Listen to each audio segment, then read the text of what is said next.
귀한 찬양 준비해서 올려드린 것 감사합니다.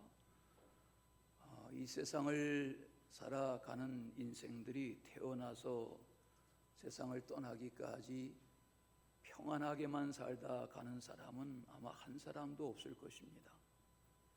살다 보면 기쁜 일도 있고 슬픈 일도 있고 또 복된 일도 있고 충격적인 일도 있고 마음 상하는 일도 있고 위로받는 일도 있습니다. 성경의 수많은 믿음의 사람들도 마찬가지였습니다. 일일이 다 언급할 필요도 없습니다.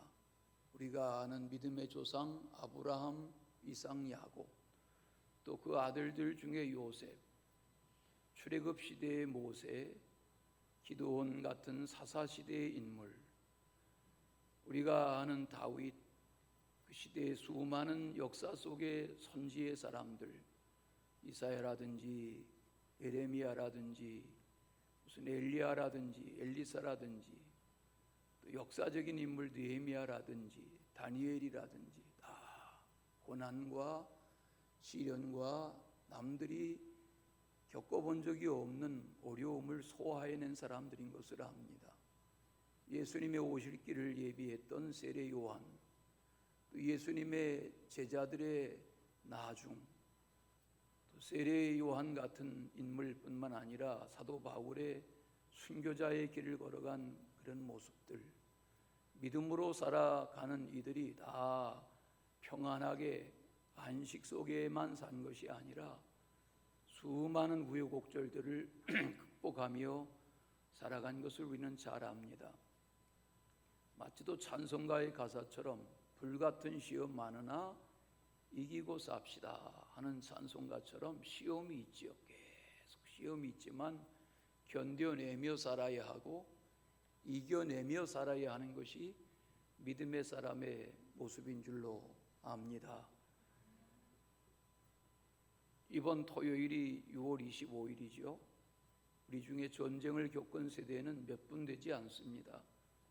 6.25의 전쟁은 인류 역사에 또 근대사에 참혹한 동족 간의 엄청난 살상을 불러온 그런 아픈 역사인 것을 우리는 잘 압니다.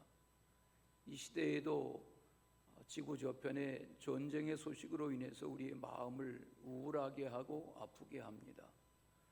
전쟁, 죽음, 난민, 전쟁으로 인한 가족 사별, 기근, 가난, 질병, 전염병, 지진, 쓰나미, 태풍, 토네이도, 산불, 홍수, 이런 거 생각하면 무슨 생각이 드십니까? 경제적으로 닥치는 금융의 위기, 물가의 폭등, 주가의 폭락, 하늘과 땅과 바다에서의 교통사고들, 산업재해와 산업안전사고들, 살인, 강간, 간통, 가정파괴, 방화, 이혼, 가출, 자녀학대, 영유아, 유기, 선천적인 혹은 후천적인 장애, 발다리가 떨어져 나가고 실명하기도 하고 화상을 입기도 하고 치매로 혹은 암과 같은 난치병으로 동성애로 기상이변으로 환경공해로 어떤 이들은 우울증이나 무기력증으로 사기를 당하기도 하고 감옥에 갇히기도 하고 이런 수많은 일들이 파도처럼 휘몰아치는 소용돌이처럼 우리의 삶을 가만히 내버려 두지를 않습니다. 성경에 보면 이와 같은 고난과 시련, 환난, 역경 중에서도 꿋꿋하게 하나님께 소망을 두고 하나님의 인도하심을 바라며 살아갔던 신앙의 선진들의 이야기로 가득 차 있습니다. 우리 부르는 찬송가 중에 300장 찬송가를 한번 펼쳐보시면 제목이 내 마음이 낙심되며 라는 찬송가입니다. 이 찬송가를 작사한 인물은 음악을 공부했고 영국의 옥스퍼드 대학에서 음악 박사학위까지 받은 브루스 에반스라고 하는 인물입니다. 옥스퍼드 대학 이름 아시죠? 옥스퍼드 대학의 음악대학에서 음악 박사 학위를 받았습니다. 그런 정도의 인물이 왜 이런 고백을 했을까? 왜 이런 시를 썼을까 생각하면 물어보지 않아도 아무리 화려하고 앞서가고 뛰어나고 대단해도 다 인생은 누구나 우여곡절이 있는 거지요. 가사를 들여다보시면 내 마음이 낙심되며 근심에 눌릴 때, 또 저 뒤에 보시면 가는 길 캄캄하고 괴로움 많으나, 그 다음 절에 보시면 희망이 사라지고 친구 날 버릴 때, 싸움이 맹렬하여 두려워 떨 때에, 번민이 가득하고 눈물이 흐를 때, 환난이 닥쳐와서 어려움 당할 때, 왜 이렇게 표현하는 것입니까? 왜 이런 식구를 써내려간 이유가 무엇일까요? 인생살이가 너나 나나 할 것 없이 이런 우여곡절을 겪으며 살아가는 거지요. 우리가 하나님을 믿고 예수님의 사랑을 의지하고 성령의 인도하심을 따르며 살아도 이런 생의 우여곡절들을 피하며 살 수는 없지요. 맞닥뜨리며 살아야 하는 것이 생의 문제들이죠. 그런데 이 브루스 에반스는 그런 생의 고난만 이야기하지 않고 300장 찬송의 가사를 잘 들여다보시면 주께서 내게 오사 위로해 주시네, 주께서 함께하며 내 짐을 지시네, 주 내게 속삭이며 새 희망 주시네, 승리의 왕이 되신 주 음성 들리네, 주 나의 곁에 오사 위로해 주시고 주님의 능력을 입어 원수를 이기네. 이렇게 그 많은 생의 우여곡절이 있지만 주님을 통해서 위로를 받고 힘을 얻고 인도를 받고 하나님이 그때그때마다 이겨내게 하시는 주님의 동행의 은총을 찬송하려 했던 것을 알 수 있습니다. 그래서 후렴교에 보면 그 은혜가 내게 족합니다. 그 은혜가 내게 족합니다. 이 괴로운 인생길 사는 동안 주 은혜가 내게 족합니다. 그렇게 고백하는 거지요. 오늘 43편의 시편 말씀을 전문을 읽으셨는데 그 앞에 42편과 43편을 한 번에 연이어 읽어보면 편이 나뉘어 있긴 하지만 42편과 43편이 한 편인 것 같은 그런 관찰을 할 수 있습니다. 이 42편은 거기 제목에 고라자손의 맞쓰길이다 그런 표제어가 있지요. 여기 맞쓰길이라는 말은 교훈시다 그런 뜻이 담겨 있습니다. 사실 이 시편 42편은 고라자손의 시편이라기보다는 다윗이 겪었던 일, 성경 역사학자들은 이 42편은 압살롬의 반역으로 아들 왕자 압살롬의 반역으로 왕궁을 비우고 피신했던 다윗이 피난길에 고백했던 고백을 여기 고라자손 중에 누군가가 기억해서 성경의 기록으로 남게 했으리라 그런 말씀들을 찾아볼 수 있습니다. 다윗은 30살의 왕이 됐지요. 주전 1010년 30살의 왕이 됐습니다. 여기 압살롬에 의해서 반역당한 것은 주전 979년의 일이니까 왕이 된 지 31년, 그러니까 환갑된 나이에 31년 차 왕으로 있던 때에 겪어서는 안 될, 생각하고 싶지도 않은 일이 벌어진 겁니다. 아들들 중에 압살롬이라는 아들이 자기를 추종하는 세력들을 모아서 아버지 왕 다윗을 모반하고 다윗 왕이 왕궁을 비우고 자기 세력들과 함께 피신길에 나서게 되는 그런 역사적인 불운한 장면을 우리가 압니다. 그때에 기록된 기록이었을 것이다 하는 것이 42편인데 이 42편과 43편을 한 번에 읽어보면 3번 반복되는 구절이 있습니다. 42편 5절과 42편 마지막 절인 11절, 그리고 오늘 본문으로 읽으신 43편의 5절이 그 세 귀절이 똑같은 귀절이 세 번 반복됩니다. 거기 반복되는 귀절에 나오는 단어들은 이런 거지요. 영혼, 낙심, 불안, 소망, 도우심, 찬송, 이런 단어들이 반복되는 것을 알 수 있습니다. 여러분, 사람이 어떤 때 낙심됩니까? 사람이 어떤 때 불안합니까? 설교 준비가 안 됐는데 예배 시간이 다 되면 목사의 마음은 엄청 불안하겠죠. 여러분, 어떤 때 낙심이 되고 어떤 때 불안이 찾아옵니까? 권력자는 낙심할 때가 없을까요? 수십조, 수백조를 움직이는 세계적인 기업가들은 불안할 때가 없을까요? 낙심이 되거나 불안한 것은 누구나 다 마찬가지입니다. 어른이나 아이나 남자나 여자나 이건 신분 고하의 차이가 없습니다. 낙심되는 건 낙심되는 거고 불안한 건 불안한 겁니다. 그 낙심되고 불안할 때 우리는 어떻게 해야 하나? 오늘 43편 시편의 1절을 보시면 하나님이 자신을 판단해 달라고 하소연하고 있습니다. 하나님, 경건하지 아니한 나라에 대해서 송사를 변호해 주세요. 여기 나라라는 표현을 썼지만 사실은 이 표현은 상대 국가를 말하는 것이 아니라 하나님을 두려워하고 하나님을 경외하며 나름 의롭게 살아보고자 하는 신앙의 사람이 하나님을 무시하고 하나님의 사람을 괄시하고 미워하고 시기하고 반목하고 대적할 때 그 상대를 오늘 이 시편 기자는 이렇게 표현한 겁니다. 경건하지 아니한 나라. 가령 다윗으로 말하면 압살롬과 그 압살롬을 추종하는 세력이 경건하지 아니한 세력일 수 있죠. 왜? 다윗이 자기가 왕이 되고 싶어 됐습니까?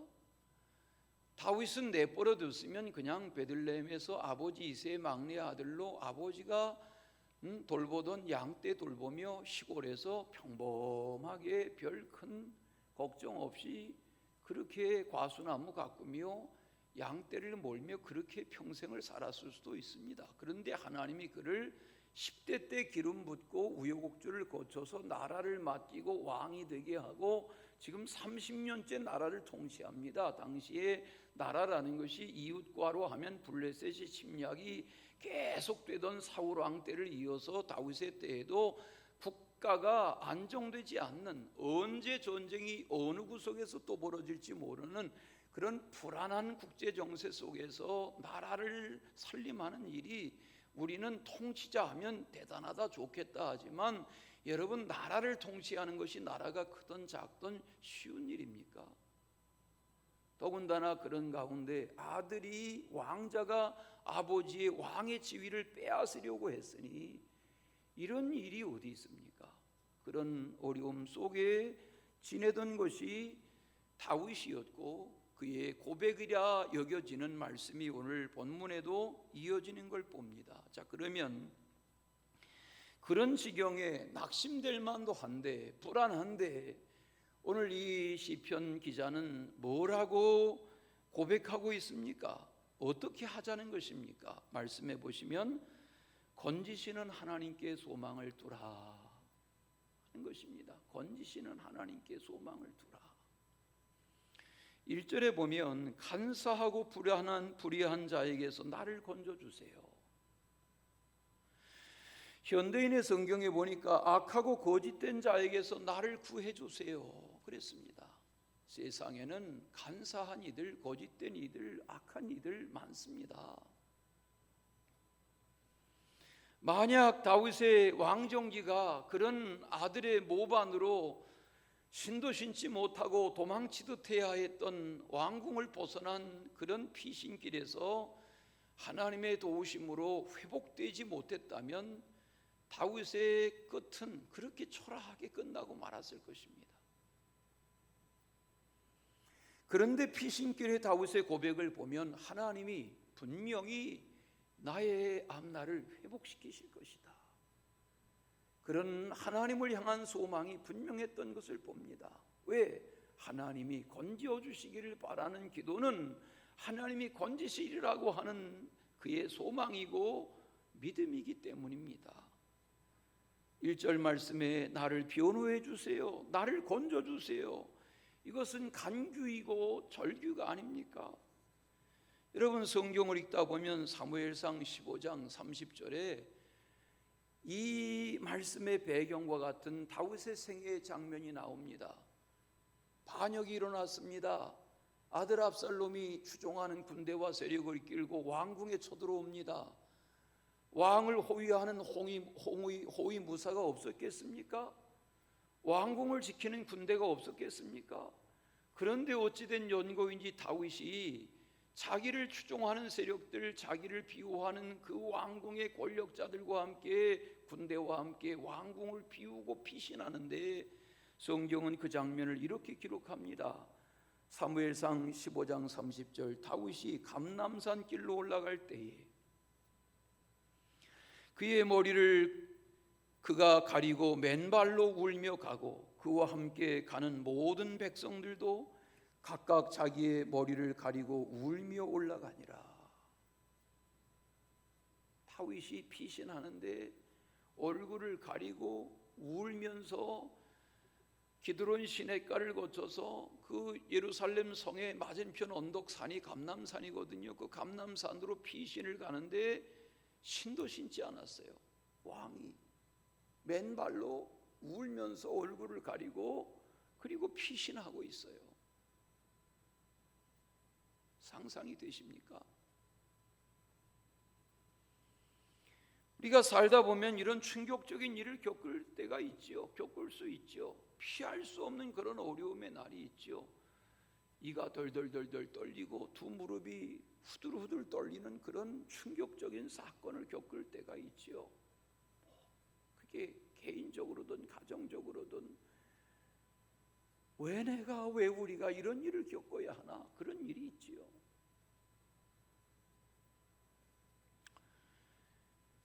(6.25가) 주일날 새벽이었다고 하지 않습니까?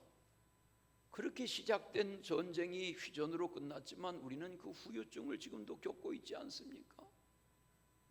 우리가 평안하게 이렇게 예배하는 이날, 한 정권이 끝나고 나니까 평생 바다에서 공무원으로 일하던 누가 뭐 월북을 했네, 어쩌네, 불로 태워 죽였네 그러던 과거에 얼마 전에 언론이 지금에 와서 그의 아들의 편지와 그의 아내의 절규 속에서 잘못됐다, 아니다, 거짓이다, 이런 이야기 들으면 그게 한 가정의 아픔이 아니라 나라가 불안정하니까 백성들이 어느 가정 누군가는 위험을 겪는 거 아닙니까?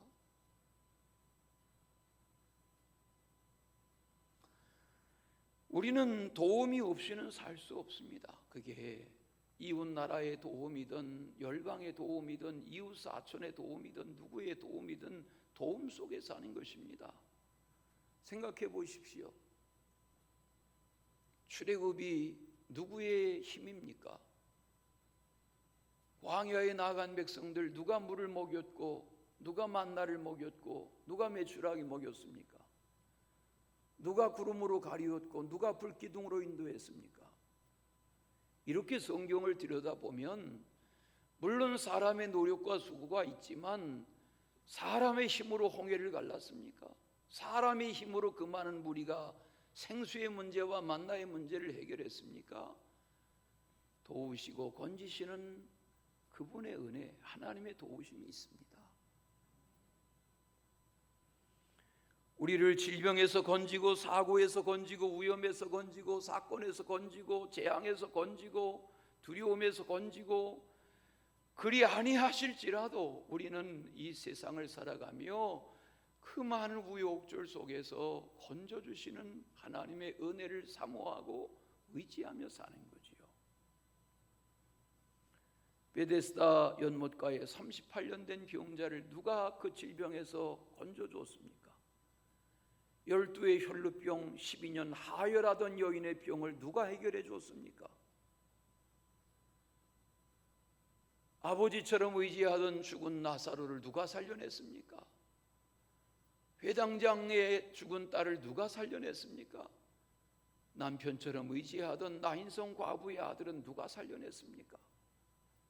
베세다 광야의 그 많은 무리들, 해가 지는 저녁에 배고파하는 무리들, 누가 저들을 배불리게 했습니까? 도우시는 손길, 건지시는 손길이 분명히 있습니다. 우리나라가 산업의 욕군들에 의해서만 이렇게 잘 사는 나라가 된 겁니까?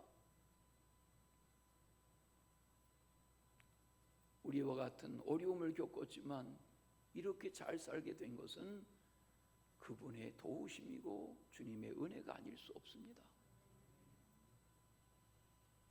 선교지에 나가보고 제3세계에 가보면 우리나라 정말 잘 산다. 우리 옛사랑교회 초기에 우리 장로님 또 몇 분들 네팔 선교 간 적이 있습니다. 성찬원금 우리가 100몇십만 원 모아가지고 그거 보냈는데 그거로 거기 네팔에 현지 목회자들 100여 명을 우리가 3박 4일을 먹을 거 재울 거를 그 비용으로 해결했습니다. 우리 100만 원이 어마어마한 돈입니다. 여러분 성찬식에 10,000원, 20,000원 헌금하시죠? 그게 별거 아닌 것 같지만 선교적으로 쓰일 때 보면 어마어마한 힘이 있습니다. 근데 숙소에 무슨 강사방이라고 전기장판을 깔아줬는데 전기장판 깔아주면 뭐예요? 전기가 안 들어오는데. 일주일 동안 쓰라고 수건을 2장 줬는데 수건이 손수건 같아요. 머리를 말릴 수가 없어요. 여러분 그들에게는 우리가 무슨 행사에 받는 타월 한 장 갖다 주면 눈물 흘립니다. 12장짜리 달력 한 권 갖다 주면 감사해야 할 줄 압니다. 저절로 잘 사는 나라 된 거 아닙니다. 저는 지금도 버리지 못하는 습관 중에 하나가 편지든 뭐 이런 우편물들, 인쇄물들 중에 그 양면지로 써보려고 쌓아놓은 거 버리지 못합니다. 아까워서.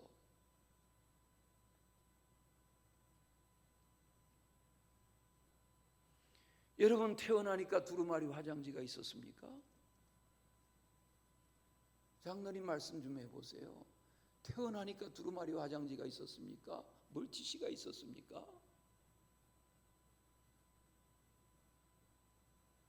그분이 도우시고 건지시 않으면 살 수가 없습니다. 두 번째는 힘이 되신 하나님께 소망을 두라 그랬어요. 2절에 보실까요? 주는 나의 힘이 되신 하나님이십니다. 살다 보면 믿음의 사람이라고 해도 하나님이 계신가? 하나님이 계시다면 왜 이런 일이 생기나? 그렇게 하나님 앞에 항의하고 싶을 때가 있지요. 부르짖을 때가 있지요. 하나님 왜 이러시는 겁니까 도대체?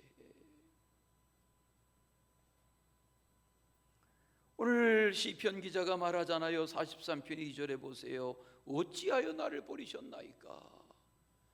마치도 십자가상의 예수님의 고백과 같지 않습니까? 어찌하여 나를 버리십니까? 하나님 제가 언제 왕이 된다고 했습니까? 왕 시켜달라고 했습니까? 어찌하여 나를 버리십니까? 왜 이런 일을 겪게 하시는 겁니까?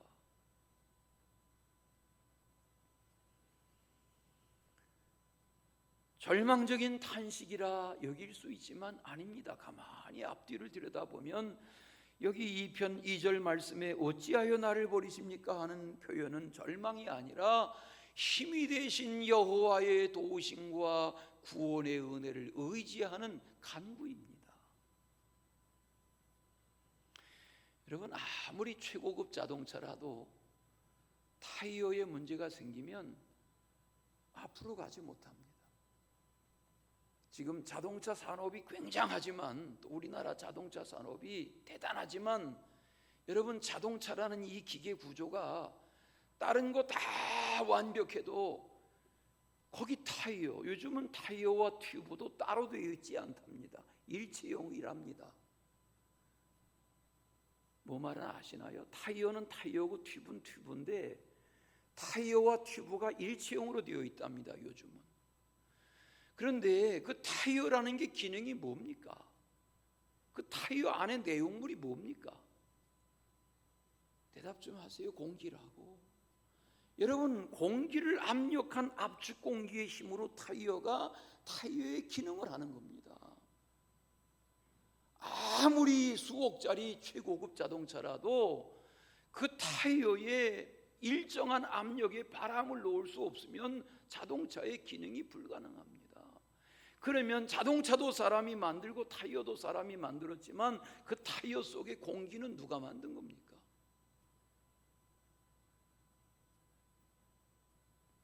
하나님의 도우심이 없이는 살 수 없습니다. 여러분 중에 공부 잘하신 분이 있습니까? 그 머리는 누가 만든 겁니까?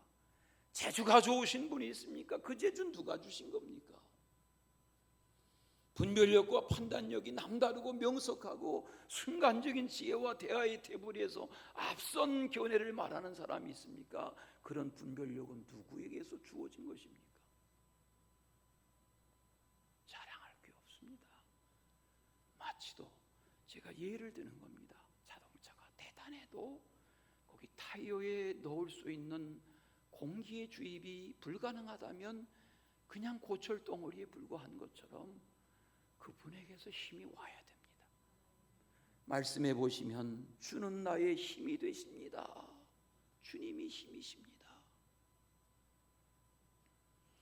이 은하계 수많은 헤아릴 수 없는 이 많은 무수한 비율들, 엊그제 보셨습니까? 인터넷 신문에 화성의 퇴적층 사진을 찍어보낸 거 보셨습니까?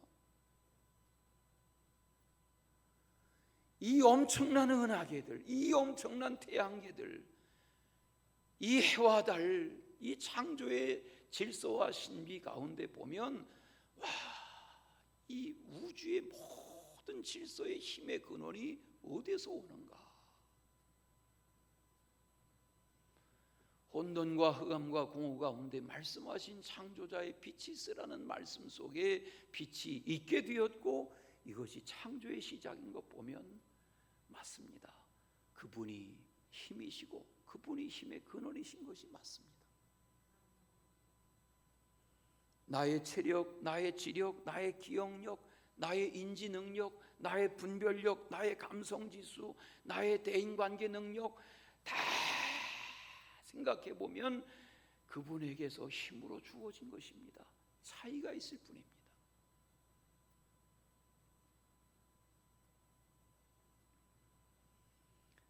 우리 고린도전서 말씀을 묵상한 지 얼마 안 되는데 12장에 보면 거기 바울이 말하죠. 발이 손더러 귀가 눈더러 눈이 손더러 머리가 발더러 내가 내게 쓸모가 없다 이렇게 말할 자가 있느냐는 거예요. 그렇지 않습니까?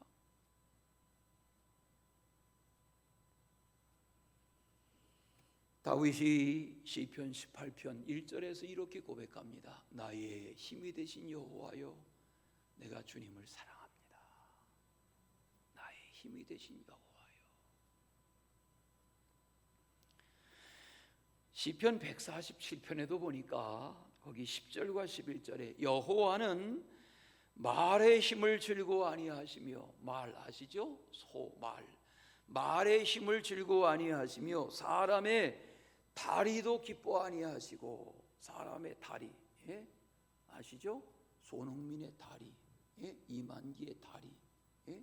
다리 말이 다리 사람의 다리도 기뻐 아니하시고 자기를 경외하는 자와 그 인자하심을 바라는 자들을 기뻐하시는도다. 하나님이 무엇을 기뻐하신다고요? 누구를 기뻐하신다고요? 어떤 마음가짐으로 사는 인생을 기뻐하신다고요?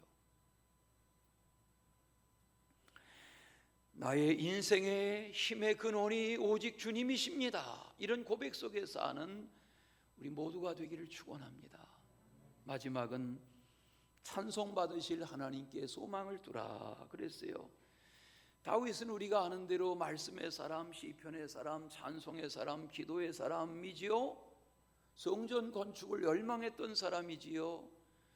오늘 43편이 다윗의 고백이 분명하다면 2절에서 말하는 주의 거룩한 산과 주께서 계시는 곳을 성막을 사모하는 이 다윗의 마음이 느껴지지 않습니까? 거룩한 산이란 예루살렘, 그리고 하나님의 성전을 사모하는, 당시에는 성막이죠. 성막을 사모하는 예배자의 심정, 제사자의 심정이 묻어나는 표현이 아닙니까? 주께서 진리를 보내주시고 빛으로 비춰주시기를 바라는 것은, 진리와 빛이라고 하는 것은 마치도 낮에 구름으로 밤에 불기둥으로 인도하신 것처럼 하나님은 빛으로 진리로 인도하셔서 사망의 음침한 골짜기로 다닐지라도 푸른 초장으로 잔잔한 물가로 인도해 주시기를 바라는 그런 인생의 겸허한 고백이 오늘 이 표현 속에 배어 있는 것을 알 수 있습니다. 4절에 보실까요? 그런즉 내가 하나님의 제단에 나아가 나의 큰 기쁨 위에 하나님께 이르리이다. 도망 다니며 피신하며 생각해 보니까 예루살렘에 살고 왕궁에 살고 성막에 드나들고 제사 드리며 살고 했던 날들이 얼마나 은혜로운 날이고 얼마나 감사한 날이었냔 말이에요. 일상의 그 순간들이 지금 근심 중에 쫓기고 있고 불안한 중에 도망 다니고 있고 자기의 날들이 회복될 그런 기미가 보이지 않지만 오늘 시편 기자는 여전히 하나님이 건져주실 것이고 하나님이 돌아보아 주실 것이고 하나님이 인도해 주실 것이고 하나님이 나의 힘이시고 하나님이 나의 삶을 저 거룩한 산으로 저 예배의 저소로 인도해 주시리라는 그 소망을 붙들고 있는 걸 보아요. 오늘 여기 말씀해 보면 큰 기쁨을 회복시켜 달라. 큰 기쁨. 여러분 살다 보면 기쁜 순간이 있죠. 그런데 오늘 다윗이 말하는 큰 기쁨이란 그냥 자기만 기쁘고 뭐 남들이 좋겠네 그런 정도의 기쁨이 아니라 역사적인 기쁨, 상상할 수 없는, 설명할 수 없는 기쁨, 큰 기쁨이죠. 벌써 6월이 이렇게 다 지나가고 있는데 올 2022년 후반기에 여러분 개인과 가정에 하나님이 큰 기쁨을 선물해 주시기 바랍니다. 큰 기쁨. 우리가 찬송하죠. 오, 이 기쁨하고 찬양하죠. 그게 그런 큰 기쁨은 사람이 노력한다고만 되는 게 아닙니다. 예?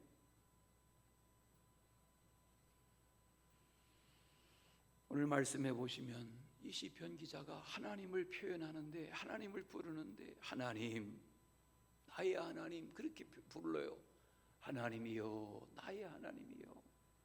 이게 무슨 뜻이에요? 하나님이여, 나의 하나님이여라는 게 뭐예요? 부르고 또 부르는 거예요.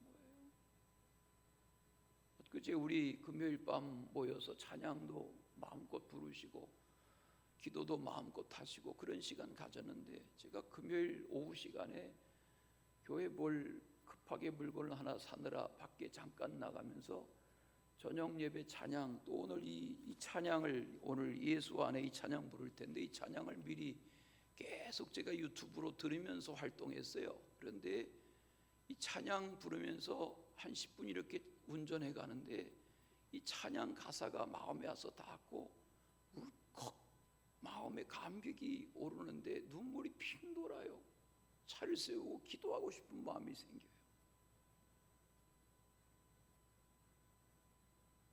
찬송은 그런 것입니다. 그냥 예배 시간에 찬송하는 거 말고 주변 교회들 보면 우리 교회처럼 찬송을 주일날 이렇게 많이 부르는 교회가 없습니다. 예? 예배가 5분만 길어지면 왜 이렇게 예배가 길어지나 그러지 마시고요. 여러분 이 주일에 예배를 위해서 쓰는 시간이 얼마나 되시는데요. 오늘 말씀해 보면 지금 이런 어려움 가운데 있는데도 찬양하겠습니다, 찬송하겠습니다 이렇게 고백하고 있잖아요. 찬송하리이다, 찬양하리이다. 5절에 보니까 이게 많이 익숙하던 본문인데 어제 이제 지난주 중에 계속 이 말씀을 묵상하다 어젯밤에 타이핑을 하는데 이 5절 말씀에 여기 이 표현이 눈에 확 와서 닿아요. 밑줄 쳐보시겠어요? 그가 나타나 도우심으로 라는 표현이에요. 어젯밤에 이 말씀이 그렇게 마음에 와서 닿았어요. 그가 나타나 도우신다 하는 이 우리 성경의 이 한글 개역 성경의 번역이 너무 마음에 와서 닿는 번역인 거예요. 그가 나타나 도우신다. 여러분, 이 동네 비행기 노선이 아니라서 비행기 소리 듣기 어렵습니다. 그런데 어쩌다가 헬기 소리가 납니다. 그 헬기 소리는 10중 8구 산악 조난 사고로 119에서 동원되는 헬기입니다. 그렇지 않고는 이 동네에 헬기가 지나갈 일이 없습니다. 저는 이 산에 헬기가 뜨고 이 산에 구명 로프가 내려가고 하는 장면 몇 번 보았습니다. 이 동네 살면서. 나타나 도우심으로라는 말은 그런 것입니다. 여러분, 평소에는 119를 번호를 잃어버리고 살지만 우리가 119 전화할 순간이 찾아오면 그 번호가 생각이 안 난답니다. 119에 전화를 해야 되는지 뭔지 생각해 보세요. 119에 전화할 일이 생겼습니다. 구급대원이 오기를 기다리고 있습니다. 30초가 30년 같습니다. 구급대원이 도착했습니다. 앰뷸런스 소리가 납니다. 내 자신이나 내 가족이 앰뷸런스에 실려갑니다. 여러분, 나타나 돕는다는 말은 그런 것입니다. 기다리는 겁니다. 그런데 반갑게 나타납니다. 1분이 얼마나 긴 시간인지 모릅니다. 왜? 그 골든 타임이 생사를 좌우하기 때문입니다. 오늘 시편 기자는 하나님 나타나서 도와주세요. 나타나 도와주세요.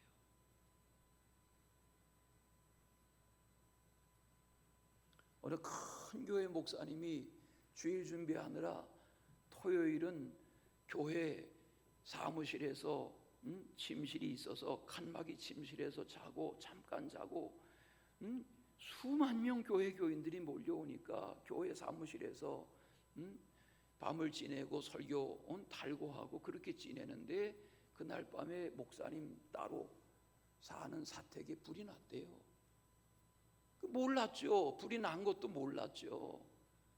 어머니를 모시고 시어머니 모시고 사모님이 사는데 불이 났어요. 목사님은 교회에서 지금 주일을 준비하고 있어요. 큰 교회 목사님이에요. 그런데 불이 났어요. 그 불이 거두어지긴 했지만 그 사모님의 간증이 그랬다는 거예요. 불이 나니까 아무것도 가지고 나갈 게 없더래요.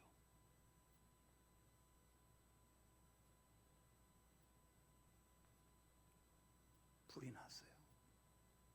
내 집안에 가지고 나갈 게 아무것도 없더래요. 순간. 맞아요.